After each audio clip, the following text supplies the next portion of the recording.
उनके रिज़्क़ में बरकत, ये उन निस्बतों का कमाल है। उस नाम का सदका है। मिलाद शरीफ की महफिल ना होती तो हमने बटेरे नहीं खाने थे, हमने हाजी लियाकत और हाजी सरवर के साथ और गुलाम फरीद साहब के साथ ये मजे नहीं लूटने थे।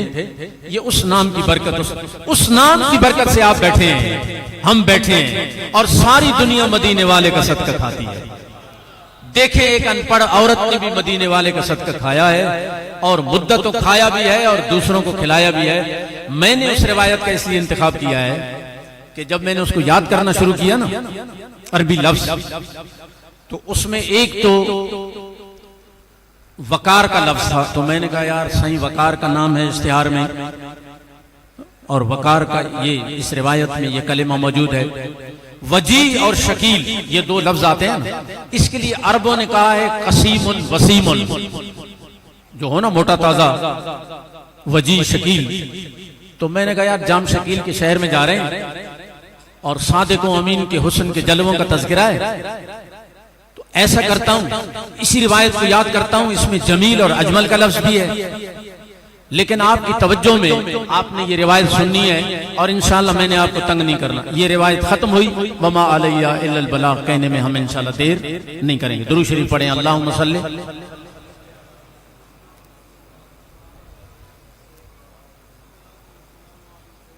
सल्लल्लाहु अलैहि वसल्लम।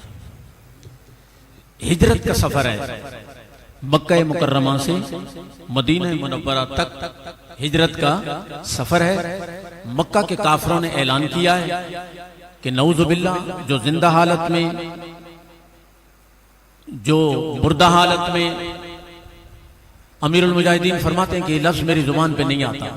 ये मक्का के काफिरों की हम नकल कर रहे हैं, नकले कुफ्र, कुफ्र नवाशत। मक्का के काफिरों ने ऐलान किया कि कोई जिंदा हालत में या दूसरी हालत में अगर हजरत अबू बकर सिद्दीक को और मोहम्मद बिन अब्दुल्ला सल्लल्लाहु अलैहि वसल्लम को गिरफ्तार करके ले आए तो हम 100 ऊंट देंगे, 100 सुर्ख ऊंट इनाम देंगे। सुर्ख ऊंट अरब में महंगा था। इसका आप यूं समझे, इस दौर में 1 करोड़ रुपए का उन्होंने ऐलान किया। मारे मारे फिरते रहे लोग। अल्लाह पाक ने हुक्म दिया, मेरे हबीब हम आपके मुहाफिज हैं, आप अबू बकर को लेकर ये मक्का छोड़ दें, यसरब चले जाएं, वो आपके कदमों से मदीना मुनव्वरा बनेगा। वहां अंसारी आपके लिए आंखें बिछाएंगे, आपकी हिफाजत करेंगे, आपकी खिदमत करेंगे, आपकी इज्जत करेंगे, आपकी आंखें ठंडी हो जाएंगी। आप हिजरत के सफर पर रवाना हुए। मक्का और मदीना के दरमियान 400-450 किलोमीटर का फासला है। मदीना तैयबा से पहले एक बकरियां चराने वाले का खेमा है। बकरियां चराना तो समझते हैं आप। एक चरवाहे का वहां खेमा है, एक झुग्गी है। उम्मे माबद उस चरवाहे की बीवी का नाम है, माबद उनका बेटा है। अबू माबद अपनी कुनियत करता है। असल नाम उसका आतिका है, उस औरत का, उस खातून का, उस हमारी मां का रदी अल्लाह ताला अन्हा का, जो बाद में मेरे आका का चेहरा देखकर ईमान ले आई थी। बनु खुजा उसका कबीला है, आतिका उसका असल नाम है, उम्मे माबद वो कुनियत करती है। ये काफिला वहां से गुजरता है तो जाने दो आलम सल्लल्लाहु अलैहि वसल्लम से हजरत अबू बकर सिद्दीक अर्ज करते हैं, या रसूलल्लाह, इस औरत का खेमा है, पैसे मेरे पास हैं, खजूर मिल जाए, दूध मिल जाए, पानी मिल जाए, छुआरे मिल जाए, सत्तू मिल जाए, कोई चीज खरीद लेते हैं, अभी सफर बाकी है। फरमाया ठीक है। खेमे में जाते हैं, एक कमजोर सी बकरी बंधी हुई है, चलने फिरने के लायक नहीं है। सरवर दो आलम सल्लल्लाहु अलैहि वसल्लम उससे फरमाते हैं कि हम मुसाफिर हैं, पैसों से कोई चीज खरीदना चाहते हैं। कैद का जमाना है, बारिश नहीं हुई। वो कहती है,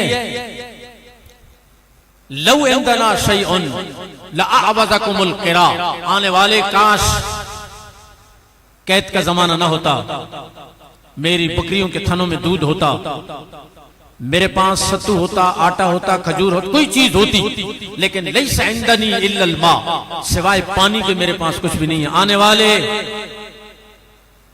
मैं हर आने जाने वालों की खिदमत करके खुश होती हूं, और आपसे तो कस्तूरी की खुशबू आ रही है, आपकी खिदमत तो मेरे लिए बहुत बड़ी सादत होती, लेकिन मेरे पास देने के लिए कुछ भी नहीं है। जाने दो, आलम सल्लल्लाहु अलैहि वसल्लम फरमाते हैं वो बकरी बंधी है, तुम इजाजत देती हो हम इसका दूध दो लें? वो कहती है ये तो चल नहीं सकती, रेवड़ के साथ चल नहीं सकती। आपने फरमाया तुम इजाजत देती हो बर्तन दे दो, उसने कहा मुझे कोई एतराज नहीं है। वो कहती है मैंने दूर खड़े ये मंजर देखा कि आने वाले उस मुबारक शख्स ने मेरे रब का नाम लिया, बिस्मिल्लाहिर्रहमानिर्रहीम की तिलावत की, बकरी की पुश्त पे हाथ रखा, उसने टांगे चौड़ी कर दी, उसकी खीरी पे हाथ फेरा, न जाने जन्नत से नहर दूर की जारी हो गई। ऐसा हुआ कि बर्तन सारे भर गए, मुझे भी पिलाया, अबू बकर को भी पिलाया, खादिम को पिलाया, खुद भी पिया। फरमाया साकियुल कौम में आखिरुहुम, कौम को सैराब करने वाला आखिर में पीता है, और ये बर्तन दे दो, तुम्हारा खामद आएगा शाम को थका हारा, उसको भी पिलाना, हम प्याला भर देते हैं। शाम को जब अबू माबद आया तो उम्मे माबद से उसने पूछा घर के माहौल में कस्तूरी की खुशबू है, नूर बिखरा पड़ा है, क्या बात है? उसने कहा पहले तो ये दूध पियो जो हमें सैराब करने वाला सैराब करके चला गया है, बरकतों वाला कोई शख्स आया था, बरकतें लुटा के चला गया है, तुम्हारे लिए भी दूध छोड़ गया है। उसने कहा मस्मुहु, उनका नाम क्या था? का नाम तो मुझे नहीं पता, मैंने अपने तौर पे मुबारक नाम लिख लिया है कि बरकतें लुटा के चला गया है, लेकिन ला नारिफ इस्मुहु, मैं उसका नाम नहीं जानता। तो उसने कहा फिर हुलिया बताओ, पता चले कि आया कौन था। अगर मैं सराय की गलत नहीं बोल रहा तो मैं आपको अपनी बात बताऊं कि मैं स्कूल से वापस आया तो आपके इलाके का उच्च शरीफ का हमारा मुअज्जिन था कारी दिलदार हुसैन साहब, उसने मुझे कहा उस्ताद जी एक बंदा आया है तो आपको सलाम देना है। मैंने कहा वालेकुम सलाम कारी दिलदार साहब, उनका नाम क्या है? उसने अपनी पेशानी पे हाथ रख के कहा कि उस्ताद जी मेरे को नाम भूल गए। तो मैंने कहा आपको नाम भूल गया है तो हमारा कोई पेटी भाई होगा ना, कोई इमाम होगा, कोई नाथखान होगा, कोई खतीब होगा, कोई मुदर्रिस होगा, प्राइम मिनिस्टर तो मिलने नहीं आया। कि हाँ वो है तो दाढ़ी आला, लेकिन मेरे को नाम भूल गया। मैंने कहा फिर हुलिया बता। तो उसने कहा एड्डा वड्डा पग बदी बदाई, सोनिया सोनिया जुल्फा रखी बदाई, एड्डा मोटा ताजा है, लेकिन मेरे को नाम भूल गए। मैंने कहा वो शाह हुसैन गर्देजी तो नहीं थे? अगर हाँ ये ना है, लेकिन मेरे को नाम भूल गया। यार मैंने कराची में ये वाकया सुनाया तो जो सराय की नहीं पे थे उन्होंने बहुत दिलचस्पी से सुना। आपको तो समझ में आई बात, फिर भी आपके चेहरों पे रौनक नहीं आई। मैंने कहा अच्छा कारी दिलदार साहब ठीक है, हम उनका शुक्रिया अदा कर देंगे। अबू माबद ने कहा उम्मे माबद नाम नहीं जानती तो हुलिया बता, ये वही शख्स तो नहीं है जिसके लिए मक्का के लोग मारे मारे फिर रहे हैं इनाम के लालच में?